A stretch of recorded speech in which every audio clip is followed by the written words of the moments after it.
In the world of citizenship, many people might think that it will be beneficial for you to naturalise in any country. However, I couldn't disagree more, and in today's video I'm going to be going over 4 types of citizenships that I would outright refuse and reject if I was ever offered to naturalise in these countries. Because not every citizenship and not every passport has got the exact same policies. Some are weaker than the others and some are outright just not worth ever getting. And the first type of citizenship that I would outright avoid at all costs would be any country that doesn't allow dual citizenship. For me personally, it's very important that I can maintain as many passports as I can, and if I'm looking to naturalise in a country, I never want to be put in a situation where I have to give up my other passports in order to receive the new country's citizenship. I've made a video about this before where I basically talked about how, in my opinion, not allowing dual citizenship, in my opinion, is a basic violation of what I deem to be human rights, and I think every country should allow dual citizenship. So for me, having a dual citizenship and having multiple passports across the world is an absolutely monumental thing to have, and I'm certainly never going to want to naturalise in a country that's going to say, okay, we'll give you the passport, but you're going to have to renounce your British and your other passports in order to receive our citizenship. To me, that's not a fair deal whatsoever. Another type of citizenship that I would avoid is any country that has some form of conscription or mandatory military service.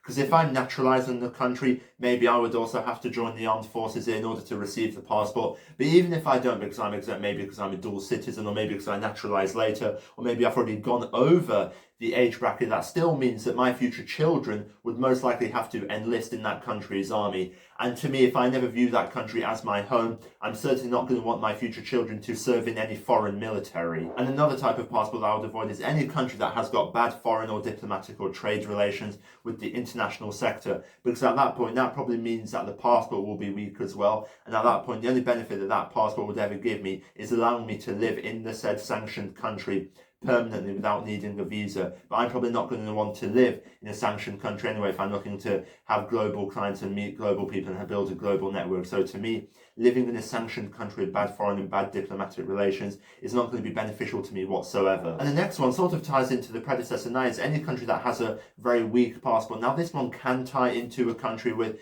bad foreign relations. However, Bhutan has a very weak passport, but I don't think Bhutan's got any beef with anyone. So having a weak passport doesn't always mean that your country has bad foreign relations with other countries. It just means that your country has a weak passport. And in my opinion, having a weak passport isn't going to provide me with any benefits, especially if I'm looking to travel across the international sector. If you are looking to get EU citizenship and you want to find out what some of the best EU passports are, then you can find this video link down below in the description that will provide you a guide on the top 3 best passports within the European Union.